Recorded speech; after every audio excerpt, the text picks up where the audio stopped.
kasih Pak Endi. Bagaimana kabarnya Pak Endi? Alhamdulillah sehat, baik-baik saja. Jadi kemarin kan kita sudah janjian untuk melakukan observasi. Jadi di sini sebelum saya melakukan observasi nanti dikelas bersama Pak Endi, ini ada beberapa hal yang ingin saya tanyakan terlebih dahulu terkait pembelajaran yang Pak Endi sudah rancang. Jadi dari pembelajaran yang nantinya Pak Endi lakukan, itu nanti tujuan pembelajaran yang ingin dicapai apa Pak Endi? Tujuannya peserta didik dapat menghafal surat Ar-Rum ayat 1.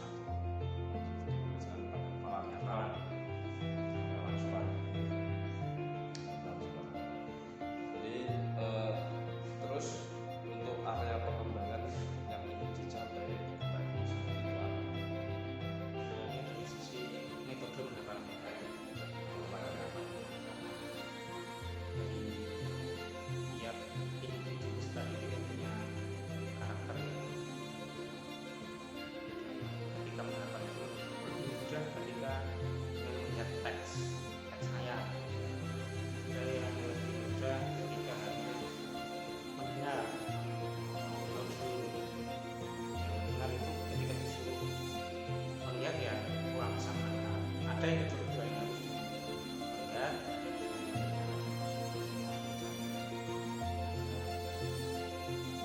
suara, rekaman suara Bermacam-macam.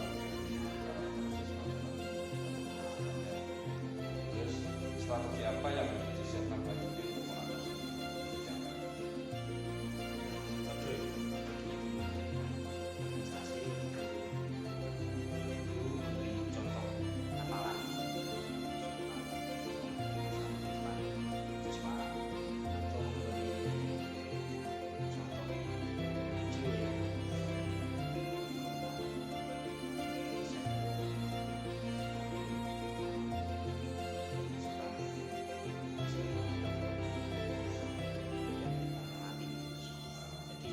mengamati langsung atau mengamati video. Untuk siswa nanti metode drill ketika sudah memperhatikan organisasi yang bersama dulu, peserta didik mulai menghafal ayat tersebut dengan metode yang mereka baca ulang-ulang.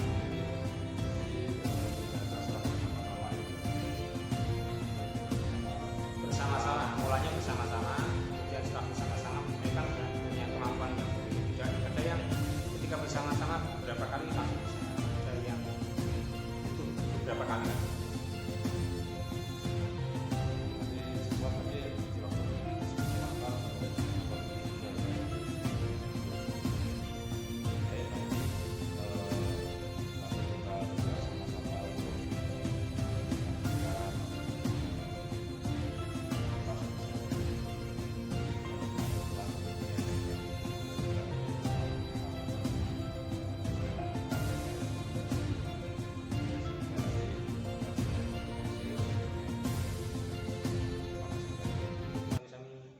Assalamualaikum warahmatullahi wabarakatuh.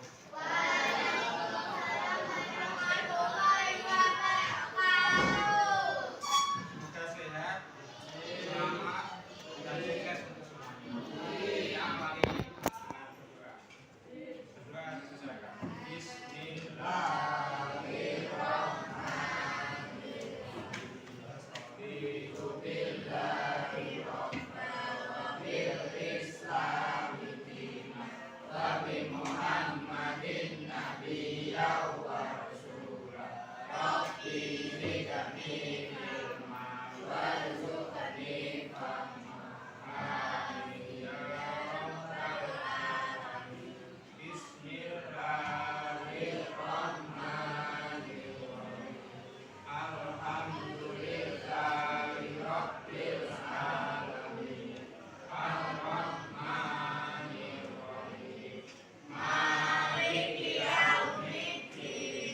Iya, mana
hari ini kalian dikasih untuk menghafal bagaimana yang orang Tuhan sampaikan di minggu yang lalu. Hari ini telah menghafal, tapi cukup surat Harun saja yang ayat 1. Yang lain cukup dibaca surat Harun. Ya, sebelum materi yang akan kita pelajari yang kita hafal bersama-sama, ada satu motivasi anak yang sangat berharga bermanfaat untuk kita, yaitu manfaat dari membaca dan menghafal Al-Quran. Ada satu cerita. Halo, ini cerita ya. Dulu di tahun 1997, belum lahir anak.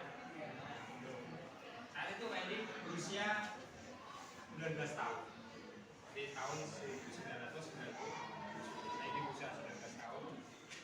Sudah lulus kuliah atau setingkat SMA. Wendy mondok di Kudus. Kira-kira yang mondok itu usia SMP sampai usia 25 tahun di lulus SMA. Tapi ada satu orang yang sudah agak tua, di 40 tahunan. Ya mungkin kalau saat ini ya seperti Pak Edi. Tapi saat itu kan teman mondoknya ya usia kamu. Ibarat yang mondok usia kamu, tapi ada yang mondok usia Pak Edi yang lebih tua. Cuman yang menarik bukan karena tuanya, yang menarik bagi Pak Edi itu semangatnya untuk menghafal Al-Quran, padahal dia dalam kondisi tunanetra. Apa? Tunanetra, makanya kita rajin untuk ngaji pagi, sore, pagi dan sore itu ngaji terus. Walaupun dia menuju tempat ngajinya itu dengan ketat-ketat bawa tongkat itu, seperti rajin. Ya, karenanya dia diajari sama Pak Yai. Ayah membacakan ayat demi ayat, kemudian dia mendengarkan, kemudian menghafal. Seperti itu terus sampai ketika saat itu Pak di mondok itu dia sudah beberapa juz. Jadi sudah hafal beberapa juz saat itu dalam kondisi kita, dalam kondisi kita matanya. Bagaimana dengan kita yang punya kesempurnaan ya fisik harus bisa berusaha. Bagaimana orang-orang yang punya kekurangan anak-anak itu sebagai wujud syukur kepada Allah SWT. Di antara manfaatnya kita membaca menghafal Al-Quran itu tidak hanya membawa syafaat atau pertolongan bagi diri kita sendiri, tapi bagi keluarganya termasuk bagi orang tuanya. Jadi ketika kalian rajin baca Al-Quran, ketika kalian rajin menghafal Al-Quran, itu syafaatnya, manfaatnya tidak hanya bagi kamu, tapi bagi kedua orang tua dan keluarga. Mudah-mudahan kita termasuk orang yang ahli membaca Al-Quran dan mendapat syafaat darinya. Allahumma amin. Karena pembelajaran hari ini, bagaimana yang saya sampaikan, yaitu menghafal surat Harun ayat 41 yang minggu lalu telah kita baca. Sebagai metode pembelajarannya seperti minggu yang lalu, yaitu berkelompok ya, ada sebagai tutor, nanti tugasnya menyimak namanya. Jadi kira-kira 10 menit kalian menghafal. Kalau sudah, nanti ada satu yang menyimak, begitu ya. Sudah Pak? Ada pertanyaan? Tidak ada. Masih ingat ya tutornya siapa? Tata.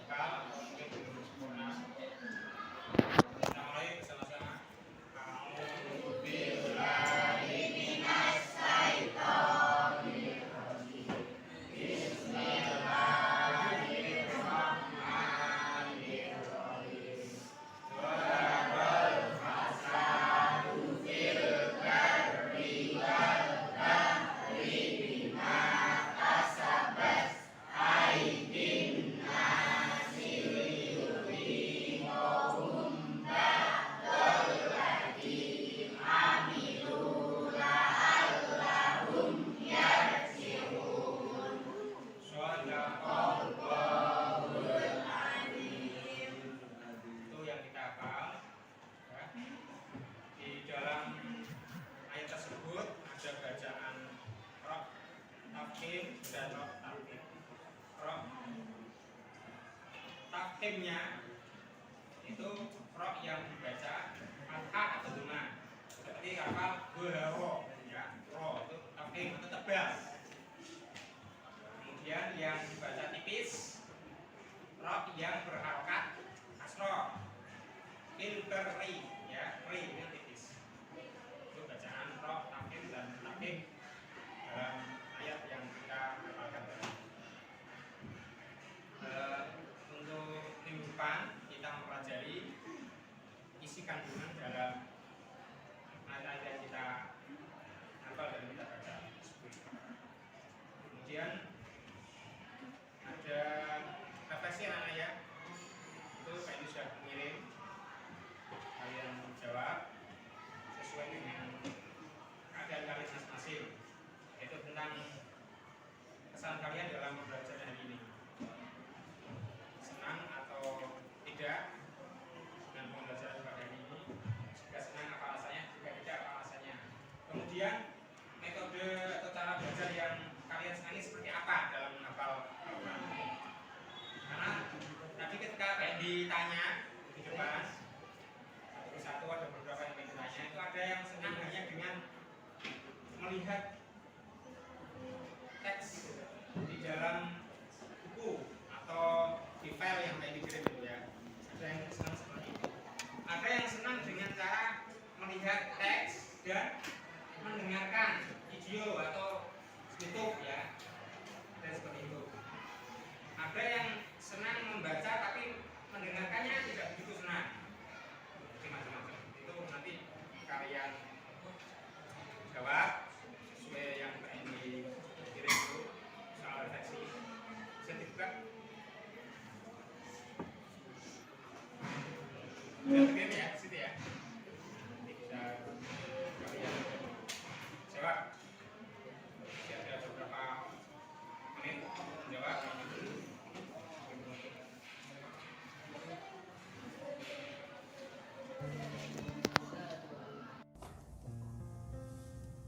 Baik, baik Pak Hendy, terima kasih atas waktunya.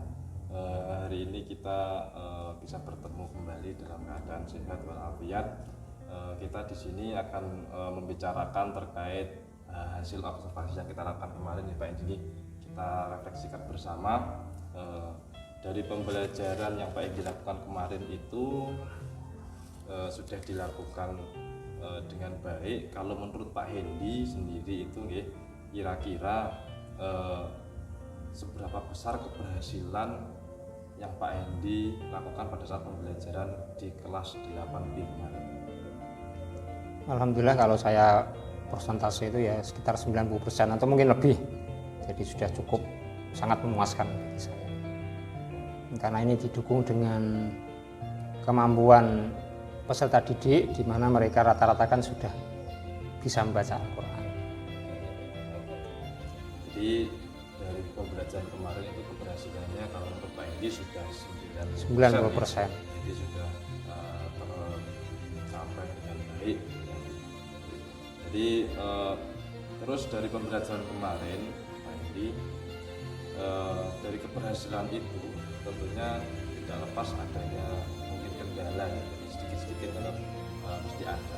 Nah, kendala di situ yang Pak Hendy hadapi pada saat pembelajaran kemarin itu apa Pak? Kendalanya dari kemampuan peserta didik, di mana ada di antara mereka itu yang belum bisa membaca Al-Quran. Kemudian yang kedua, daya hafal mereka. Ada yang cepat menghafal, ada yang butuh proses yang agak lama, berkali-kali untuk menghafal. Jadi dua itu kendala yang dihadapi dalam pembelajaran. Ada dua kendala. Jadi memang setiap individu itu memiliki kemampuan berbeda-beda, termasuk gaya belajarnya nih Pak. Ya, gaya belajarnya kan berbeda-beda. Kalau menurut Pak ini bagaimana gaya belajar siswa yang ada di kelas 8 itu? Sebelum pembelajaran, memang sempat saya tanya anak-anak itu, bagaimana kamu menghafalnya, lebih mudahnya bagaimana? Ada di antara mereka menjawab, saya lebih mudah ketika baca teks Pak, boleh saya hafal. Ada yang lebih mudah ketika video bacaan Al-Quran kemudian dia dengarkan. Jadi karakteristik audio. Kemudian ada yang lebih cepat, harus dua-duanya, membaca dan mendengarkan. Jadi memang beda-beda. Dari gaya belajar beda, dari kemampuannya juga berbeda. Jadi memang di situ yang menjadi kendala kan ada beberapa titik tadi, ada yang hafalannya kurang. Terus terkait dari sekian siswa itu, kira-kira dari Pak kan ada 32 siswa. 32 siswa. Itu dari kemampuan membaca Al-Qur'annya sendiri itu bagaimana? Itu menjadi kendala kan di setiap siswa. Mungkin ada yang dia sudah lancar, ada yang mungkin dia belum lancar. Itu menjadi kendala nggak nanti terkait tujuan pembelajaran yang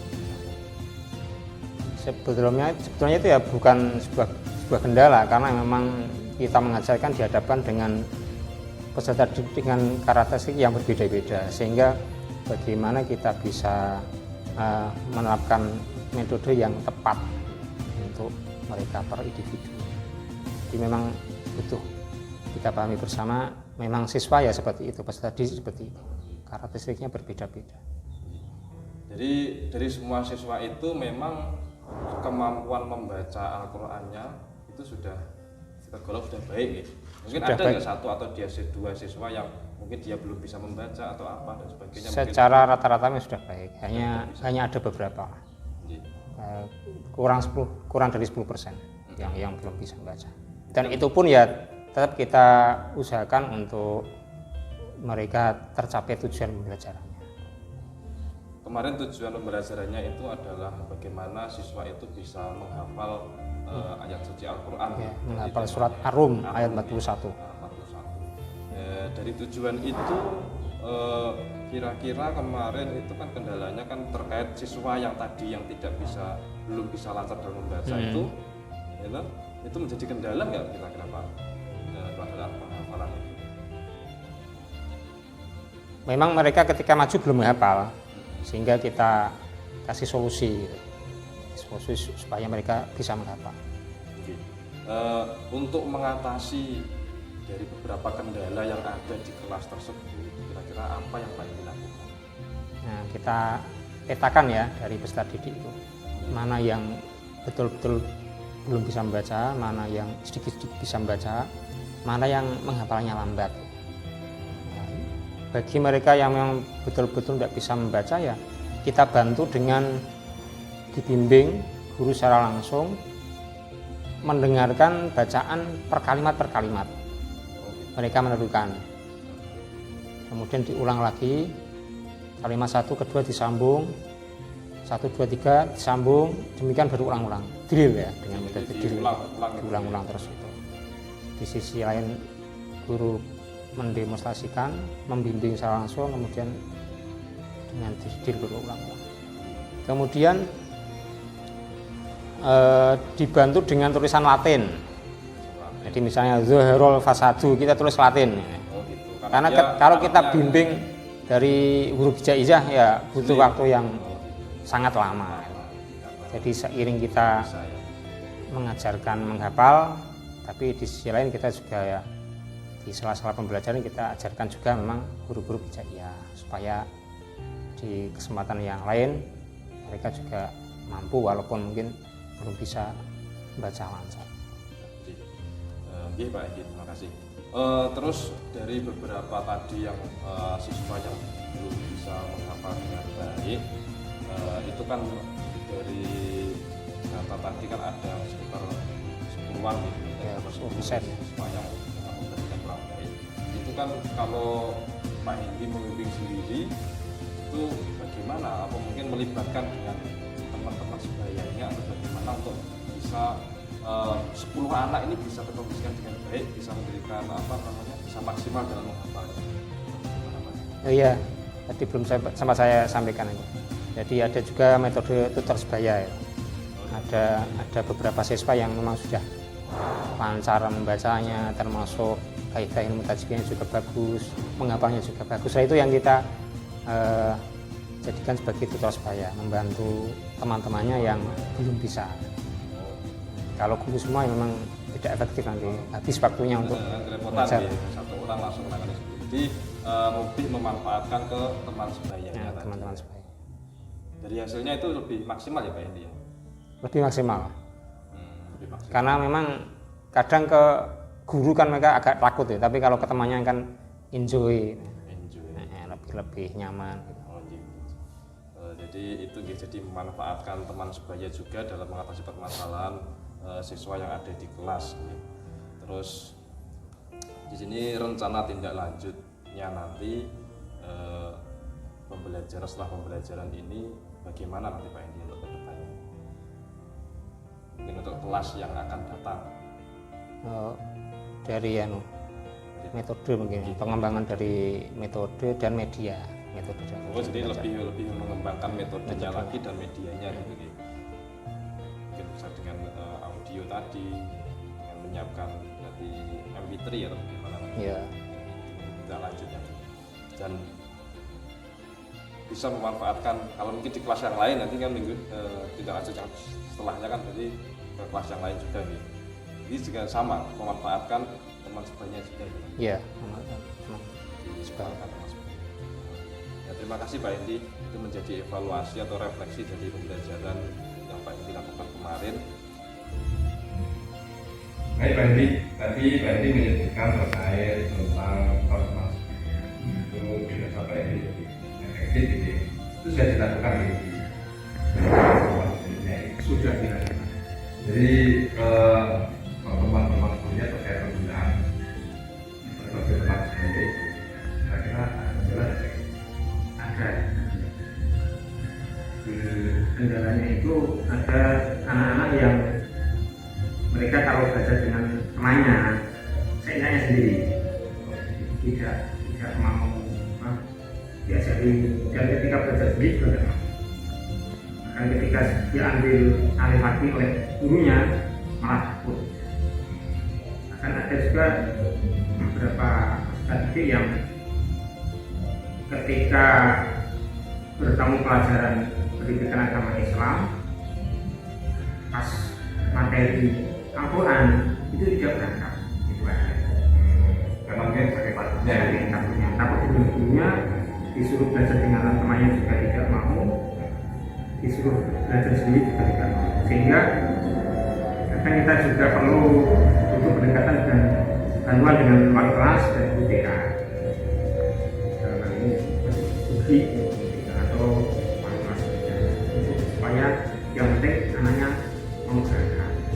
Dan ketika sudah berangkat, nanti saya sebagai BPI membuat pendekatan dengan tersebut secara khusus, intinya memotivasi mereka untuk tetap mau belajar sesuai dengan kemampuan mereka. kita tidak menuntut Ya, menuntut sesuai dengan tujuan pembelajaran yang diharapkan. Mereka mau belajar tersebut dan sesuai dengan kemampuan. Alhamdulillah mereka mau berangkat dan mau belajar, walaupun misalnya dalam tujuan pembelajaran itu kan harus menghafal 4 tahun itu kalau ditulis kira-kira di waktu sedikit ya, memang kata mereka ya tidak mau banyak. Nah, setelah kita latih, mereka belajar maupun bisa mendapat setengah-setengah, kita bantu. Misalnya itu hal pas 1 dan terputus, nanti kita bantu untuk melanjutkan, nanti mereka bisa meneruskan, kita bantu lagi hingga seterusnya. Jadi solusinya ketika untuk maksimal mereka itu lancar sesuai hasil ya, yang penting mereka mau ketika menemukan anak-anak yang spesial. Baik, terima kasih. Jadi itu tentunya kendala-kendala itu pasti ada di belajar. Jadi dari kendala itu tadi Pak ini sudah menceritakan beberapa hal demikian. Jadi dari pertemuan kita ini dapat kita temukan bahwa setiap pembelajaran itu pasti ada. Ada kendala seperti ini dari Pak Indi sudah mengungkapkan dan dengan solusi pasti yang bisa membaca saja kalau nggak ada, mungkin ada beberapa yang dia tidak menggunakan semuanya,